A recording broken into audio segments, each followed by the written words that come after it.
δηλαδή τους πάγκους λέμε. Τι να πάρει. Παρακαλώ. Άντε. Δεν μπορώ να πάω στο τους πάγκους λέμε.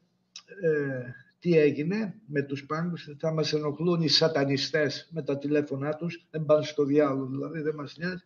Εμείς θα κάνουμε τη δουλειά μας και οι σατανιστές θα κάνουν τη δουλειά τους. Για... Παρακαλώ. Εμπρός. Λοιπόν, θα μας ενοχλούν οι γαμημένοι, ας πούμε, έτσι είναι ο στόχος, να μας ενοχλούν. Αυτό τους βάζει ο διάολος να μας ενοχλούν. Ενώ λέμε κάτι που τους ενοχλεί, φαίνεται. Καλά κάνει, μας δίνει και εμάς ότι είμαστε σε καλό δρόμο. Τι λέμε λοιπόν? Ναι, προσδιορίσε τους τραπεζίτες, τους γραμματείς και τους φαρισαίους. Παρακαλώ. Αυτό μας. Τους φαρισαίους, τους Ιλουμινάτους, πεφωτισμένους των ημερών του. Τότε φαρισαίος είναι από το φαρές, από το φου είναι χωριστός, ξεχωριστός, εκλεκτός. Τους φαρισαίους λέμε, τους προσδιορίσε. Εμπρός. Εντάξει, αυτό. Τους προσδιορίσε λέμε τους φαρισαίους ως τους πεφωτισμένους Ιλουμινάτους των ημερών του. Αυτό που πολλοί άνθρωποι φαίνεται να ξεχνούν είναι πως ο Χριστός ήρθε στη γη για να μας απελευθερώσει από τα δεσμά του σατανά.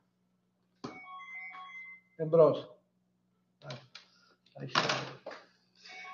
Από τα δεσμά του σατανά λέμε.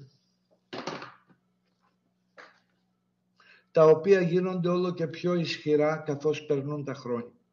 Ο Χριστός έδωσε λύσεις στο πρόβλημά μας όταν μας είπε πως πρέπει να πορευθούμε και να διδάξουμε την αλήθεια αναφορικά με τη συνωμοσία. Ιωάννης 8, 31 και 59.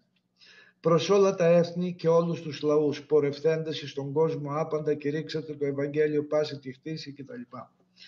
Μας υποσχέθηκε ο Χριστός πως εάν πράξουμε κάτι τέτοιο, η γνώση της αλήθειας θα μας απελευθερώσει. Είναι τα λόγια του Χριστού, η αλήθεια ελευθερώσει εμάς. Ματθαίος 28-19.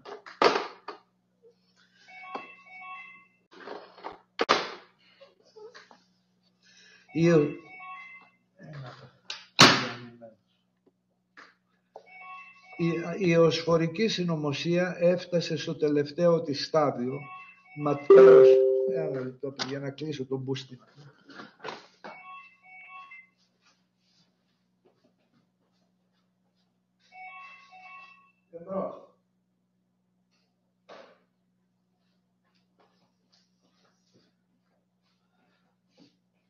Έχουν ξεσχιστεί οι γαμημένοι. Συμμορία Μαρέβας έβαλαν αυτόν τους πούστιδες, δηλαδή πόσα λεφτά τους πληρώνουν, τους γαμημένους.